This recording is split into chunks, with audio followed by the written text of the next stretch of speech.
কুলতলি বিধানসভা কেন্দ্রের বিজেপি প্রার্থীর দাবি, শিক্ষা, স্বাস্থ্য ও শিল্প গড়ার লক্ষ্য। জনসংযোগের দাবি প্রার্থী মাধবী হালদারের। দক্ষিণ চব্বিশ পরগনার কুলতলি বিধানসভা কেন্দ্রকে ঘিরে 2026-এর নির্বাচনী লড়াই ক্রমশ জমে উঠেছে। বিজেপির প্রার্থী মাধবী হালদারকে সামনে রেখে শুরু হয়েছে জোরদার প্রচার। আর নিজেকে কুলতলির ভূমিকন্যা হিসেবে তুলে ধরে সরাসরি মানুষের দরজায় দরজায় পৌঁছে যাচ্ছেন তিনি। প্রার্থী ঘোষণার পর থেকে মাধবী হালদার মাঠে নেমে পড়ে প্রত্যেকটি বাড়িতে গিয়ে সাধারণ মানুষের সঙ্গে কথা বলছেন। তিনি কেন্দ্রীয় সরকারের বিভিন্ন প্রকল্প এবং ভবিষ্যৎ পরিকল্পনার কথা তুলে ধরছেন এবং কুলতলির উন্নয়নে বিজেপির সম্ভাব্য কর্মসূচি রূপরেখাও দিচ্ছেন। তার কথায়, বিজেপি ক্ষমতায় এলে কুলতলিতে শিল্প কারখানা, রাইস মিল গড়ে তোলা হবে এবং আধুনিক প্রযুক্তি নির্ভর উন্নত মানের হাসপাতাল তৈরি করা হবে। বর্তমান পরিস্থিতি তুলে ধরে তিনি অভিযোগ করেন, কুলতলিতে উন্নত স্বাস্থ্য ব্যবস্থার অভাব রয়েছে। গুরুতর অসুস্থ রোগী বা প্রসূতি মায়েদের চিকিৎসার জন্য বারুইপুর বা কলকাতায় যেতে হয়, যেখানে বেড পেতে দীর্ঘ সময় অপেক্ষা করতে হয়। একইভাবে শিক্ষার ক্ষেত্রেও তিনি বলেন, ভালো শিক্ষা প্রতিষ্ঠানের অভাবে ছাত্রছাত্রীদের বাইরে যেতে বাধ্য হতে হচ্ছে। কর্মসংস্থানের অভাব নিয়ে তিনি সরব হয়েছেন। তার দাবি, কুলতলির বহু যুবক যুবতী কাজের খোঁজে প্রবাসে যেতে বাধ্য হচ্ছেন। এই প্রসঙ্গে তিনি নিজের ব্যক্তিগত অভিজ্ঞতার কথাও তুলে ধরে বলেন, প্রবাস জীবনের কষ্ট তিনি কাছ থেকে দেখেছেন। এছাড়াও এলাকার রাস্তাঘাটের দুরবস্থা নিয়েও তীব্র সমালোচনা করেন তিনি। তার বক্তব্য, 100% উন্নয়ন দাবি করা হলে বাস্তবে অনেক এলাকায় রাস্তাঘাটের অবস্থা অত্যন্ত খারাপ, এমনকি 4 চাকা গাড়ি ঢোকাও কঠিন।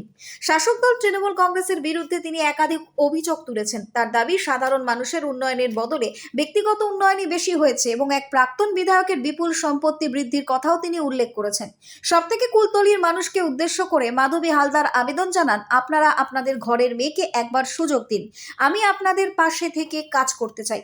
কুলতলি বিধানসভা কেন্দ্রের এই লড়াইয়ে উন্নয়ন, কর্মসংস্থান এবং পরিকাঠামো, এই 3টি বিষয়ে যে বড় ইস্যু হয়ে উঠেছে তা স্পষ্ট।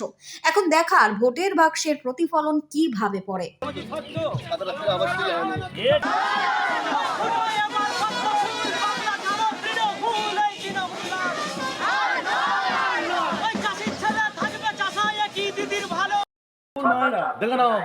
আমি পাঠিয়ে